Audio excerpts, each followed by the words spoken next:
पहलगाम हल्ल्यानंतर काहीतरी मोठं घडणार असल्याचे संकेत। उत्तर काश्मीरमध्ये भारतीय राफेल विमानांच्या रात्रभर घिरट्या।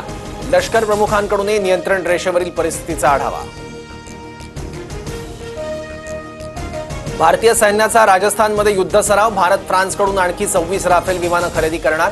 फ्रेंच राजदूतांच्या उपस्थितीत करारावर स्वाक्षरी होणार। पाकिस्तानने 30 वर्ष दहशतवाद्यांना मदत पुरवली। आम्हाला याची मोठी किंमत मोजावी लागली। पाकिस्तानचे रक्षामंत्री ख्वाजा आसिफ यांची मोठी कबुली। पहलगाम हल्ल्याचा कट फेब्रुवारी महिन्यातच शिजल्याचं समोर। फेब्रुवारी महिन्यात पाकव्याप्त काश्मीरमध्ये जगातल्या मोठ्या अतिरेक्यांचा मेळावा। पहलगाम हल्ल्याचा मास्टरमाइंड सैफुल्लाही या मेळाव्यात असल्याचा संशय। पवारांच्या धर्मावरच्या वक्तव्यावरून वाद। पहलगाममध्ये धर्म विचारून मारलं का याबाबतचं सत्य माहीत नाही। शरद पवारांचं वक्तव्य। तर ज्यांचे नातेवाईक मारले गेले आहेत त्यांनी काय सांगितलं ते ऐका। फडणवीसांचा पवारांना सल्ला। ठाकरेंची शिवसेना देशाचा इतिहास विसरली याचं दुःख। दहशतवादी हल्ला झालेला असताना ठाकरेंच्या शिवसेनेकडून मूर्खासारखी वक्तव्य। देश माफ करणार नाही मुख्यमंत्री फडणवीसांचा हल्ला।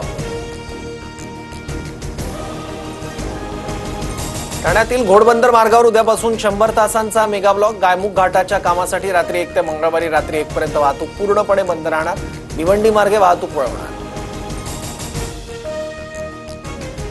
चंद्रपूर जिल्ह्यात तापमानाचा पारा 45.9 अंश सेल्सिअसवर। वाढत्या तापमानामुळे व्याघ्र प्रकल्पातील दुपारच्या सत्रातील सफारीच्या वेळेत बदल। आता दुपारी 3 ते संध्याकाळी 7 या वेळेत सफारी होणार।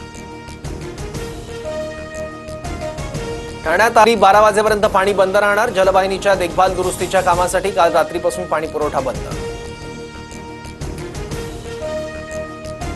परळ आणि प्रभादेवीला जोडणारा एल्फिन्स्टन पूल आज रात्री 9 वाजल्यापासून बंद। नवीन पूल बांधण्यासाठी सुमारे 2 वर्षांचा काळ लागण्याची शक्यता।